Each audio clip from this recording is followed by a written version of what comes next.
The world of work, the economy, it feels like the ground is shifting beneath our feet, doesn't it? Yeah, it really does. For so many people, that traditional path, like, get a degree, get a job, climb the ladder, it just doesn't seem to offer the same clarity or stability it once did. Not at all. Maybe you feel it too. That sense that you were trained for a game, but the rules have fundamentally changed. Or maybe you feel like you're navigating this really complex landscape without a reliable map. Absolutely. It can feel daunting, sometimes even overwhelming, trying to figure out how to build something meaningful, something that actually thrives in this new environment. It's easy to feel like you're trying to sail by stars that aren't in the same place anymore. That's a good way to put it. We've been operating with mental models and, training built for a previous era. Right. And applying that to today's world, which is evolving so fast, can feel like a constant struggle against the current. And that's precisely why we're taking this deep dive today. We've been immersing ourselves in insights from Daniel Priestley. He's someone who hasn't just successfully navigated this shift himself, building and exiting multiple businesses. But he's spent years distilling the process of entrepreneurship into clear, actionable frameworks. He offers a really different way to look at building value in this new world. That's right. Instead of seeing it as this chaotic, unpredictable gamble, Daniel presents entrepreneurship as, a learnable skill, a discovery process, a series of structured experiments, almost. Okay. Across various interviews, he breaks down these complex ideas into practical steps, and he tackles those fundamental questions that anyone curious about this path faces. Like what? Like, how do you find an opportunity when everything seems saturated? How do you get visible, build a team, or even just test ideas without risking everything? So our mission in this deep dive is to pull back the curtain on these frameworks and strategies straight from the source material. Yep. We're going to dissect each one, try to understand the thinking behind them, and specifically address some of those key questions that came up in conversations with Daniel. Good plan. This isn't about saying entrepreneurship is easy. It's definitely not that. Far from it. But it is about showing how it can be a maybe de-risked, process-driven journey if you understand and apply certain principles. It's about giving you that clear map, hopefully quickly and thoroughly, cutting through the noise to get to the most important insights. Okay, let's unpack this. Where do we start? Well, Daniel starts with a fundamental distinction that really sets the stage. He says entrepreneurship is not trading. Right. That's crucial. Why is that distinction so important to grasp, especially now? And what exactly does he mean by trading in this context? What's really insightful here is how deeply our traditional systems, especially education, have prepared us for that world of trading, not entrepreneurship. Yeah. Trading, in this sense, means you're basically exchanging your time or some kind of standardized skill for money within an existing established system. Like a job. Exactly. Think about the education system built for the industrial age. It was designed to produce component labor. Yeah.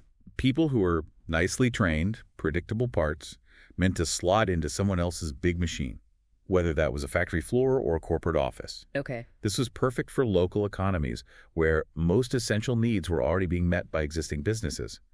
You were trained to be a reliable cog, basically. So if you graduated, you'd find a job where a need was already identified and served, and your role was just to perform a specific function within that pre-existing structure. Precisely. And the challenge now is that trying to succeed purely as component labor is getting harder and harder. Why is that? Because most obvious market needs are, frankly, already met. Daniel points out there are millions of businesses out there, over 30 million in the USA, 6 million in the UK. Wow. We don't inherently need another standard cupcake shop or another generic marketing agency doing exactly what the last one did. Right. Trying to enter a saturated market by just being a slightly different version of what exists is incredibly difficult. It's like trying to score in the NBA against professional defense. You're trying to replicate something that already exists, and the existing players are pros built for that game. Okay, so trading is fitting into an existing, often saturated system. What then is entrepreneurship in this definition? If it's not trading, what is it? Entrepreneurship is fundamentally a discovery process. A discovery process? Yes. It's about finding an unmet need. Identify something the market genuinely wants or needs but doesn't currently have easy access to. Okay. This is inherently more challenging than finding a job in an existing system, sure, but it's where the significant opportunities lie in this new economy. It requires seeing gaps others don't. And you mentioned our education system. Daniel argues that the things we were taught for that old world actually work against us in this discovery-driven, unmet need world. Exactly. The values instilled for being a good component part clash sharply with what's needed to be an entrepreneur. How's it? Well, we were told don't be disruptive, right? But disruptors are the ones creating new value and capturing attention now. Makes sense. We were told you can't ask someone to do your homework, which fosters this do-it-all-yourself mentality. But successful entrepreneurs, they're masters of outsourcing and leveraging others' expertise. We were told don't be an attention seeker, yet in a crowded digital marketplace, getting visible, attracting attention is absolutely essential just to be seen. So true. You were trained for standardization, basically, to be a replaceable part. But the new world rewards being unique intellectual property. The formal education system often prepares you for a world that, well, to a large extent doesn't exist in the same way anymore. That's a powerful point. It feels like we were given a map for a previous destination. Yeah. So if traditional schooling doesn't prepare us for this discovery-driven, unmet need world, what does? What does Daniel suggest for getting ready for the preparation phase? Okay, so if the old map is outdated, the preparation phase is all about getting in a new map and, crucially, the skills to use it. Right. Now, books, podcasts, online resources like YouTube, they're amazing. Yeah. Way more accessible and cheaper than the old days of, expensive business courses on tapes or CDs. Definitely. But, as Daniel emphasizes, you can't learn to ride a bike just by reading about it or watching videos. You actually have to get on the bike and practice. So action is non-negotiable. What are the best ways to get that practical experience and rapidly accelerate skills in this new environment? Daniel really highlights direct hands-on experience as the most effective accelerator. The top recommendation is what he calls an entrepreneurial apprenticeship. An apprenticeship? Yeah. It means working for someone who is actively building a business, ideally for maybe 6 months to 2 years. You learn side by side with someone in the trenches. What kind of things? Seeing how leads are generated, how sales conversations actually happen, how challenges and customer complaints are handled. It's practical, real-time learning. Okay. If that's not an option, becoming a co-founder with someone more experienced is another fast-track route. And if neither of those is immediately possible, what then? Then the focus should be on small, contained side hustles. Side hustles. Daniel defines these as open and shut business cases, designed to start and finish within about 90 days. 90 days? Why so short? The key is they're short-term experiments. You're not aiming for a forever business right away. It's about rapid, low-risk learning experiences to see how you interact with a commercial environment and, what resonates with the market. So like mini missions to gain experience. What kind of side hustles fit that description? Any examples? He gives several really relatable examples. Buying roses for 40 cents and selling them door to door for $4. Or organizing underage nightclub parties, which sounds maybe a bit cheeky, but it's really focused on execution and sales. Okay. Simpler things, too, like car washes, garage sales, or maybe taking on just 3 initial clients for a basic setup service you offer. The common thread is that they have a clear beginning and end within that 90-day window. You avoid complex, capital-intensive things like opening a physical store or buying a food truck right at the start. It's about quick wins, quick learning, and getting those fast feedback loops. Okay, so you've got some practical experience, maybe from an apprenticeship or a few side hustles. You're ready to actually generate meaningful revenue. Daniel has a clear formula for getting from 0 to, say, 10K in monthly revenue. And he says the same sequence can take you much further. What is that formula? Right, the formula for that initial leap, 0 to 10K and beyond, it really boils down to focusing intensely on 4 core elements: concept, audience, offer, and sales. Concept, audience, offer, sales. Okay. Daniel suggests mastering just this sequence alone can propel you into 6 figures of revenue. Wow. For the specific 10K monthly goal, the target's basically to develop a concept, an offer for which you can charge a significant amount, ideally around £2,000 or $2,000 per client. Okay, higher ticket price. Yeah, and then consistently land 5 clients a month through a structured sales process. So it's about a high-value offer and a repeatable system for finding clients.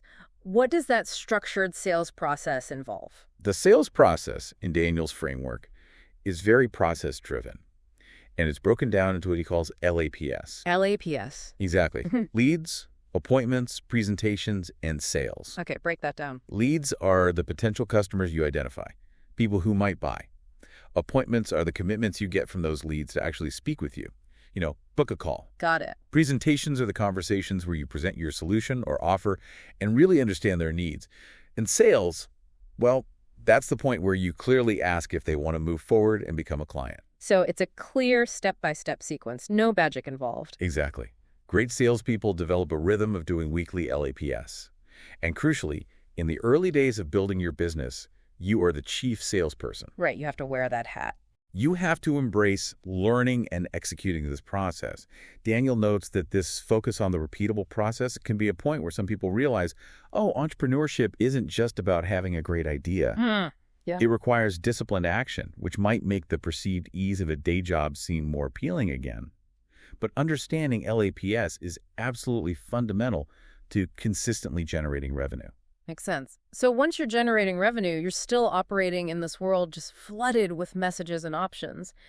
How do you prevent yourself and your business from just being deleted by people's brains? How do you stand out in such a saturated market? This gaps into a really interesting point about human psychology and attention. Yeah. Think about walking down a really busy street, like Oxford Street in London. Your brain's limbic system is actively filtering and deleting sensory input constantly. You see people as just shapes to navigate around mostly. It's true. You don't really notice individuals. Exactly. Yeah. You don't remember specific faces or details unless something is truly unusual or relevant to you. Marketplaces work the same way. We scroll past, ignore, or delete thousands of messages daily without even thinking about it. Okay, so what triggers the brain to not delete something? How do you get noticed? Daniel points out 5 categories of things the brain typically doesn't delete: scary, strange, sexy, free value, and familiar. Scary, strange, sexy, free value, familiar.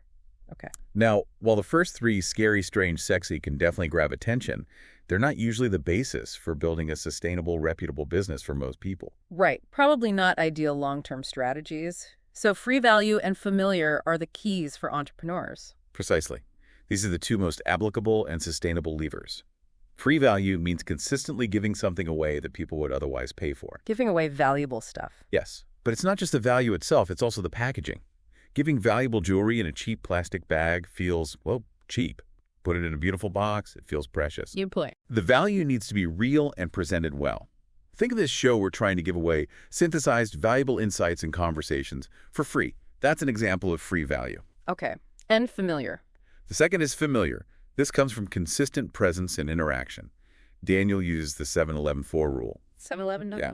It stands for approximately 7 hours of engagement across 11 different interactions occurring in 4 different locations or platforms. 7 hours, 11 interactions, 4 locations. Right. This consistent multi-channel presence builds familiarity, it builds trust, and it helps you become someone the brain doesn't delete over time. It's about showing up reliably where your audience is, again and again. That 7-11-4 rule makes a lot of sense. It's really about building a relationship through consistent exposure over time. Exactly. Speaking of showing up, how should entrepreneurs approach marketing in this digital age, especially when customers aren't following those neat, predictable paths anymore? Daniel talks about moving beyond traditional funnels. Yeah, this is a big one. Research, like Google's analysis of the messy middle of customer journeys, confirms that the old linear marketing funnel, awareness, consideration, trust, purchase, it's largely outdated. People don't buy like that anymore. Not really. Today's customers jump around chaotically between exploration and evaluation, usually triggered by some need or intent. They might see you on social media, then search on Google, read a review, ask a friend, maybe listen to a podcast like this one, then search again. It's all over the place. So trying to push them through a rigid funnel feels forced and probably ineffective. It can feel really dehumanizing for the customer, honestly, and it just doesn't reflect their actual behavior. Instead, Daniel suggests thinking of marketing as creating an adventure or a playground. A playground. Interesting metaphor. Yeah. The goal is to create valuable things people can interact and play with at various points in their journey. This includes content like videos and podcasts, sure, but also interactive tools like online assessments or needs analyses, demos, free trials, or maybe engaging communities and discussion groups. So you're creating multiple entry points and ways for people to experience value on their own terms? Exactly. You provide lots of value and opportunities for interaction within this playground. You're not trying to force a linear path. Instead, you have clear moments for the right person to act when they are ready. Maybe a call to book a demo, sign up for a trial, or make a purchase. Okay. This approach respects how people actually discover, evaluate, and decide today, and it leverages those moments of intent when they arise. Okay, that makes sense.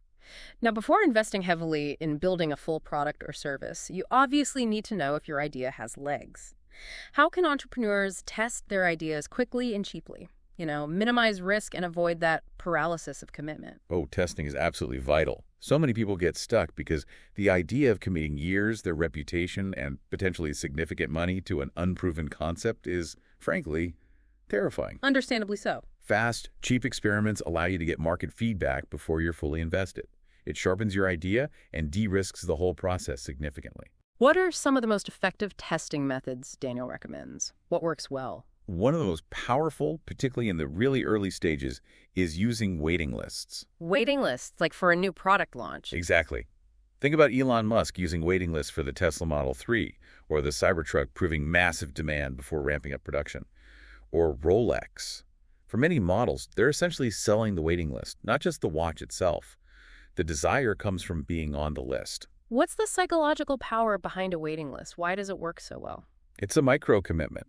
People only need to be maybe 5% or 10% certain they're interested to join a waiting list. Yeah. It costs them basically nothing but a little time and maybe their email address. Low barrier to entry. Right. But it creates uncertainty. Will I get off the list? Will I get access? Which, paradoxically, drives interest and desire. And from the business perspective, it's invaluable. You get warm leads and data. Data? You can ask questions on the sign-up form about their needs, what they'd pay, what success looks like for them. Daniel shared an example of getting 750 signups for an AI book writing tool waiting list from just one LinkedIn post. Wow, just one post. Yeah. That unexpected interest provided enough validation and data to raise £300,000 from angel investors based purely on the idea, validated by the waiting list. That's incredible validation before building anything substantial. What other methods are there besides waiting lists? Discussion groups are another incredibly effective and low-cost method. You launch the community first, not necessarily the product. Like a Facebook group or something? Yeah, platforms like WhatsApp or Facebook groups are free or very cheap. Daniel gives examples like starting a discussion group for family offices, high net worth individuals with just 19 people initially. That proved the audience existed and the need was there, and it led to a successful business. Or another example, a fertility clinic group that quickly attracted 23,000 people. It's a direct line to your potential audience. It lets you build a base and get immediate feedback on ideas. Like, we thought they wanted red, but everyone is saying they love blue. Real-time market research. Direct feedback. And online assessments. You mentioned those earlier. Yes, online assessments or scorecards are also great testing tools. Things like a readiness assessment, maybe. Are you ready to launch your podcast? Or something similar. How do they help? They engage people quickly. They provide personalized value to the user right away, and simultaneously they gather data about their challenges, needs, and interests. This helps you refine your offer and really identify who your ideal customer is. If you're testing ideas quickly and getting them out there, does that mean you shouldn't worry about your ideas being stolen? That's a really common fear for people starting out. That's a great question, and it's something Daniel has clearly addressed. His view, based on his experience, is quite direct. What does he say? Basically, ideas aren't worth anything in isolation. The value is entirely in the execution. Okay. He uses the provocative line, "No one steals your idea until you have a Ferrari." Okay. The reality is, when you're starting out, your ideas often don't seem valuable enough for anyone serious to actually steal and pursue. And honestly, if someone does take your early idea and is better and faster at executing it than you are, well, they likely deserve the success because they out-executed you. So the focus should be on getting good at doing, not hiding. Exactly. Focus on becoming excellent at executing, not on protecting early-stage concepts that probably aren't that revolutionary yet anyway. That shifts the focus from secrecy to capability. Okay, so as you get initial validation in sales, you obviously can't do everything alone. Daniel talks about building a team using a model inspired by, interestingly, centuries of organizational experience. Tell us about his team-building framework. Right. Business is fundamentally a team sport. Entrepreneurs are essentially team assemblers. Daniel uses a model loosely based on the structure and logic of British military teams. Military teams. For business, how does that translate? It sounds a bit unusual maybe, but the military has refined human organization over hundreds of years. So at optimal team sizes and roles for different stages of growth. Okay, what are the stages? It breaks down like this. 2 people. This is the scout team. Ideal for exploring and testing a completely new idea. Very lean and agile. Makes sense. Small and fast. 4 people. A fire team. Once the idea has proven viable and you need a bit more coordination to move forward. Okay, slightly bigger. 8 people. This is the section of the core team. At this size, the business typically has standalone value and is truly up and running. What happens at 8 people? Key roles emerge. You'll likely have a general manager overseeing things, someone focused on marketing, sales, finance, admin, IT media, and operations. And the key person of influence, often the founder, is still crucial here, leading from the front, engaging audiences, telling the story, pitching, publishing, raising the profile, doing joint ventures. Got it. And beyond 8? 30 people. Now, this is the platoon, or the performance team. At this stage, the business is much more professionalized, really focused on consistently manufacturing value at scale. 30 seems like a big jump from 8. Are the transitions between these stages tricky? Are some harder than others? Oh, definitely. The jump from around 8 people to 12 is significant. This is where you need to start seriously focusing on digitizing value. Digitizing value, what does that mean? Building intellectual property, creating media assets, developing technology. The goal is to increase the revenue generated per person. True wealth and scalable value come from assets and IP, not just trying to scale by adding more people and arbitraging their time, which is really difficult long term. You need to build online systems that make customers happy and capture processes digitally. Okay, focus on assets, not just bodies. What about the next jump? The next big leap, from around 12 to 30 people, is often the hardest. Daniel calls this stage too big to be small, too small to be big. The awkward teenage phase of a business. Kind of. It requires a fundamental transformation from being a nimble team of rebels and misfits to becoming a more professional, structured team focused on predictable delivery. This stage often requires bringing in expertise through recruiters and implementing more formal processes around hiring, onboarding, performance, all that stuff. And scaling beyond 30, what does that look like? From 30 people upwards, you move towards a more traditional organizational structure. You'll likely have a core 5-person executive team, maybe plus non-executive directors or advisors. And business gets organized into teams of teams. Jeez, teams? Yeah, these teams might be structured by function, like a marketing department or a sales team, by territory, by specific product lines, or by different market segments you serve.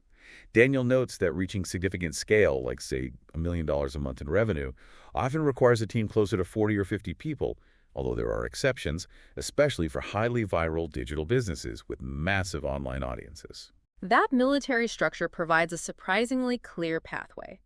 You mentioned the key person of influence as vital, especially in that core 8-person team. For someone just starting out who feels completely unknown or, invisible, how do you even become that key person of influence in your chosen space? Yeah, that's a question so many people wrestle with when starting. How do you build a brand or a profile when you feel like you have absolutely none? Yeah. Daniel addresses this directly with his framework built around the 5 Ps of becoming a key person of influence. The 5 Ps? Okay, what are they? Right, the 5 Ps are: 1, pitch. The entire entrepreneurial journey, he says, is a journey of 1,000 pitches.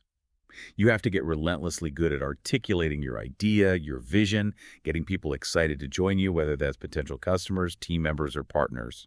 So constantly selling the vision. Constantly. And this isn't just formal presentations. It's pitching one-to-one on video, on podcast, to groups. 1,000 great pitches can literally build a multi-million-dollar business. Okay, pitch is number 1. What's next? 2, publish. This involves taking elements of your pitch and your expertise and publishing them across various formats and platforms. Create videos, start a podcast, write articles for LinkedIn, maybe eventually write a book. Connecting back to the 7-11-4 rule. Exactly. It supports that rule by building consistent presence and familiarity. Daniel particularly emphasizes writing a book, not necessarily for the sales, but because it creates deep, scalable relationships with an audience.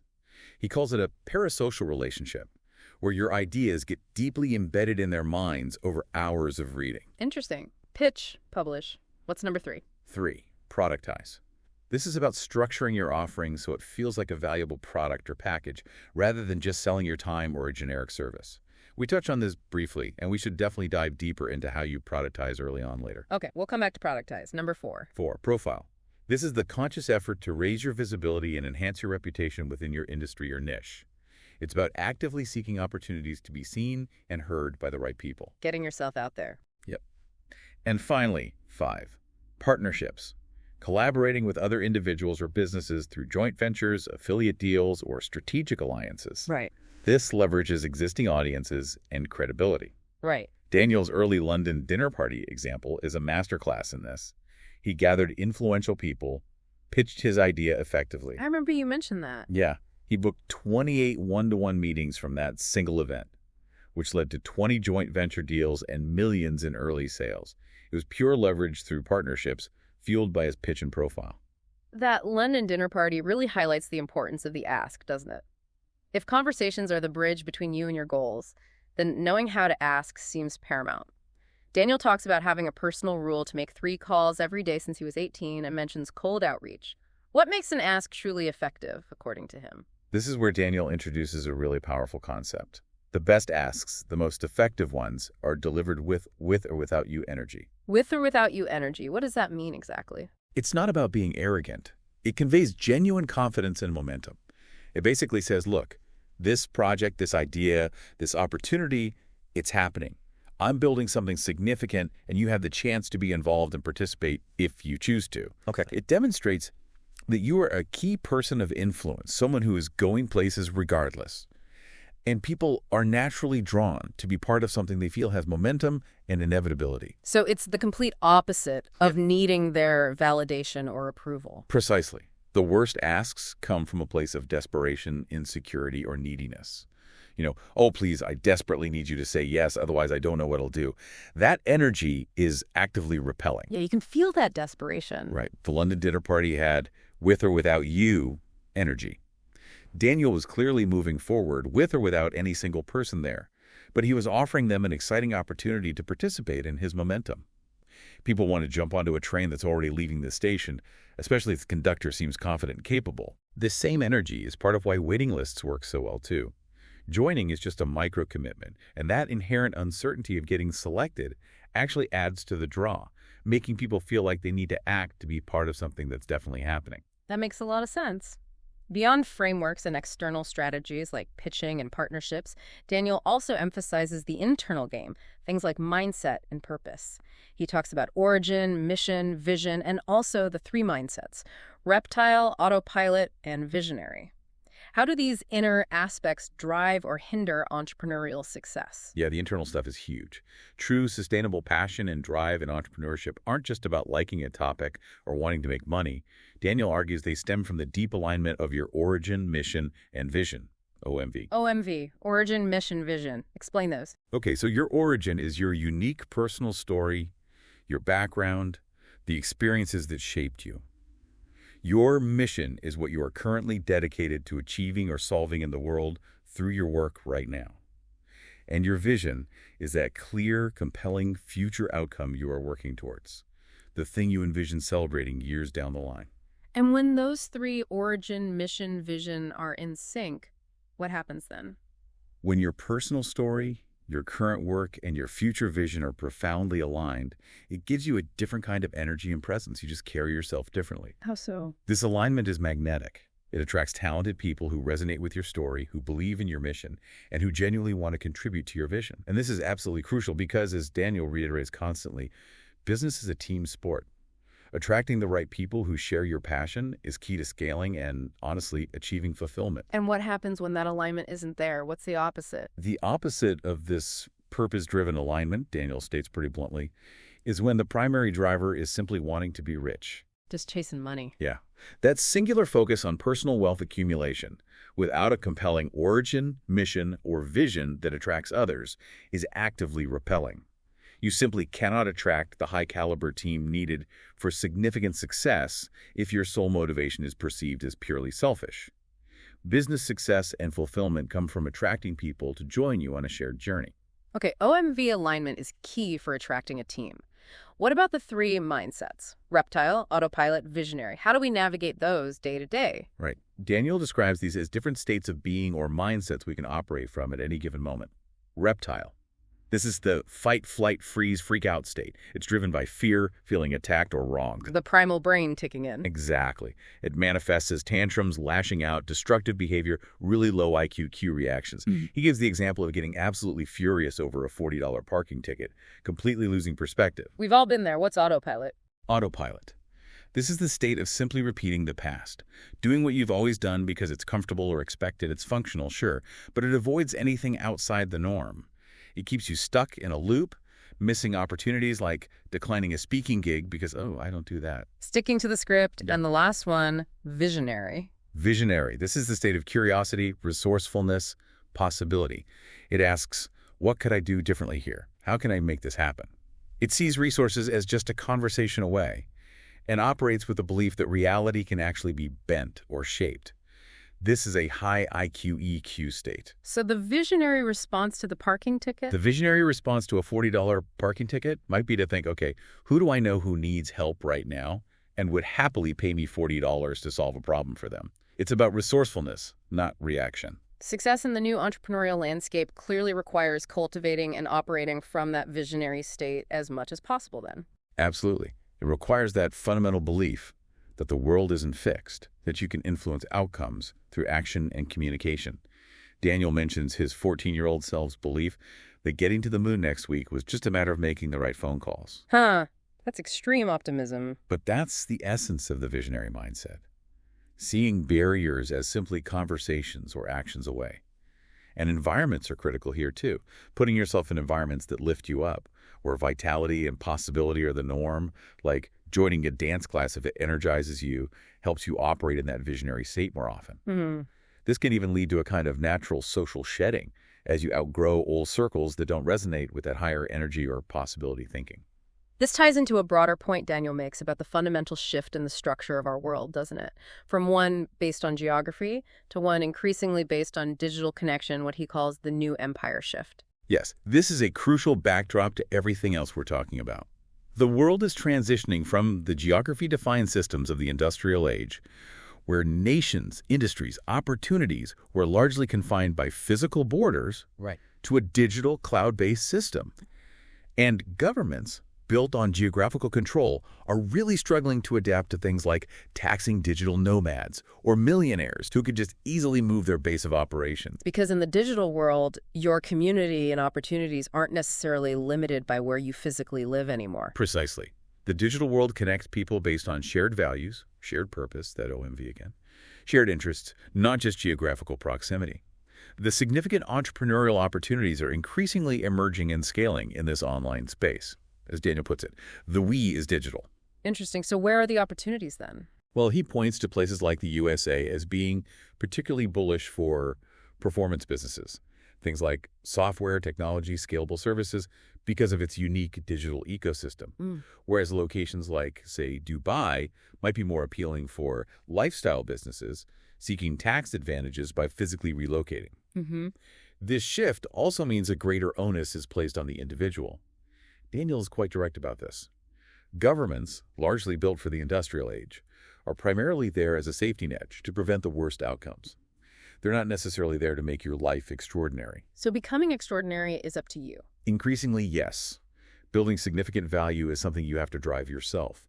And importantly, this digital shift means that recessions will likely hit those still playing by the old industrial age rules, geographically constrained. Physical production much harder than those operating effectively within the digital landscape. Why is that? Because digital businesses, services, software, IP, are often more resilient to things like local tariffs or physical limitations. Their market is global, their delivery often digital. That puts the responsibility squarely on the individual. And it seems to change the nature of work itself. Daniel talks about work shifting from being functional to bringing life force energy.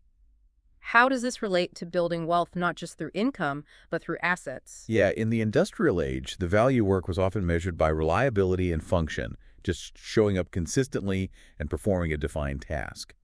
In the digital age, while function is still important, of course, the premium is increasingly on bringing life force energy or vitality to your work. What's the practical difference in outcome between functional work and work with life force energy? Work that generates income and simultaneously builds assets is the most fulfilling and the least likely to lead to burnout. Income and assets. Like what?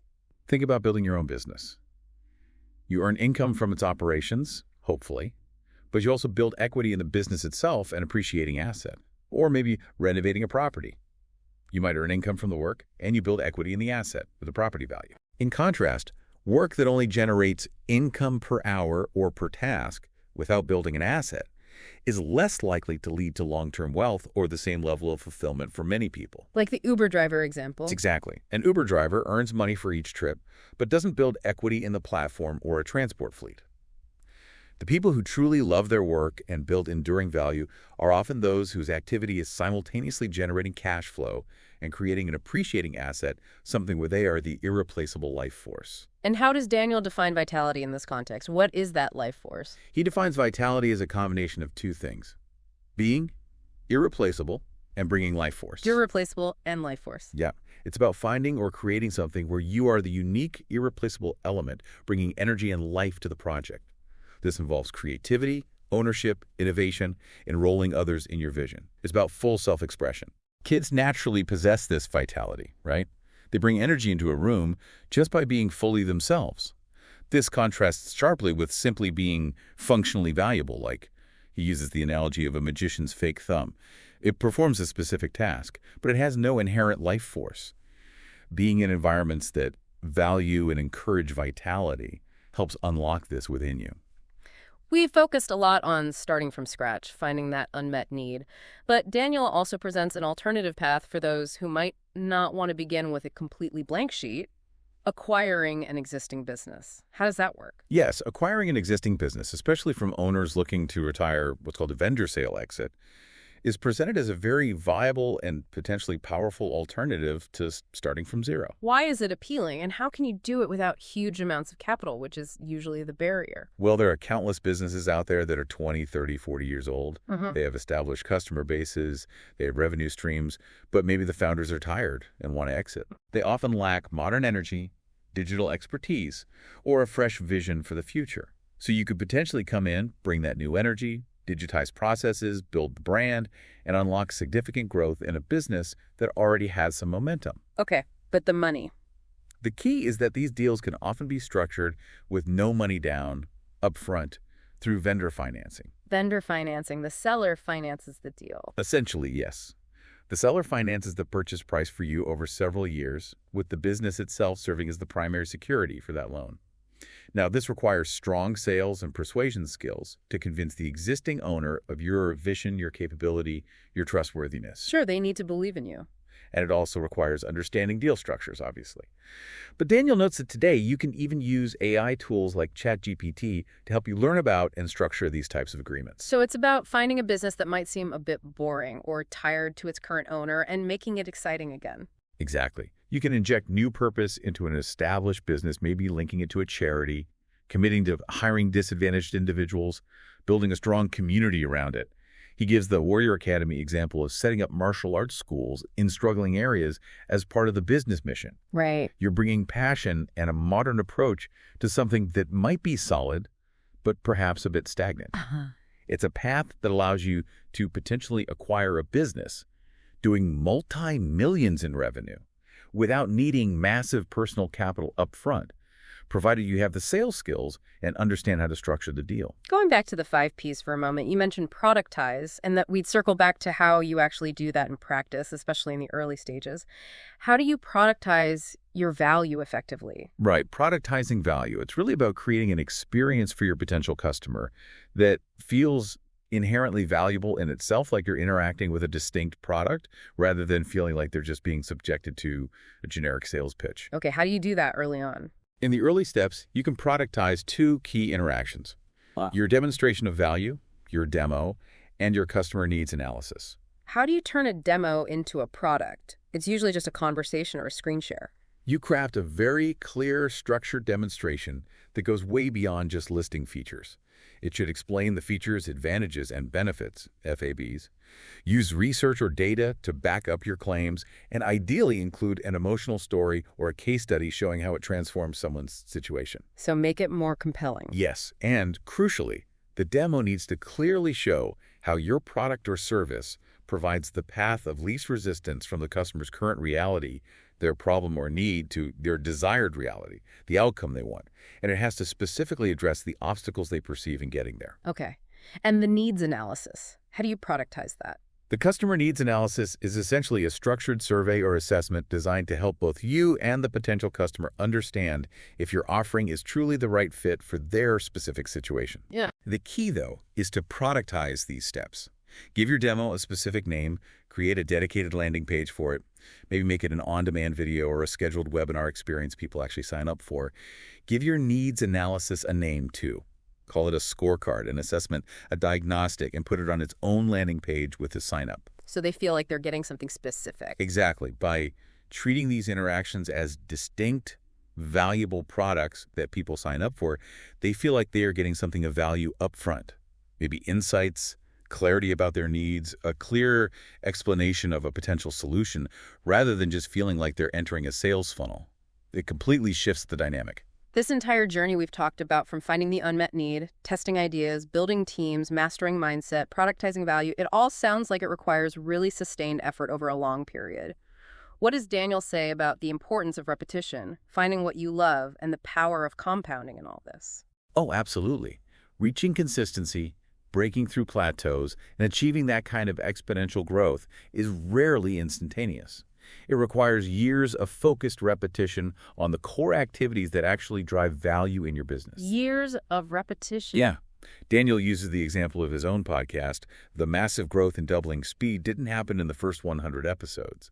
But the consistent repetition during those first 100 episodes built the necessary foundation for the compounding effect to really kick in later. So it's not just doing things, but doing the right things over and over, consistently, even when it feels slow. Exactly.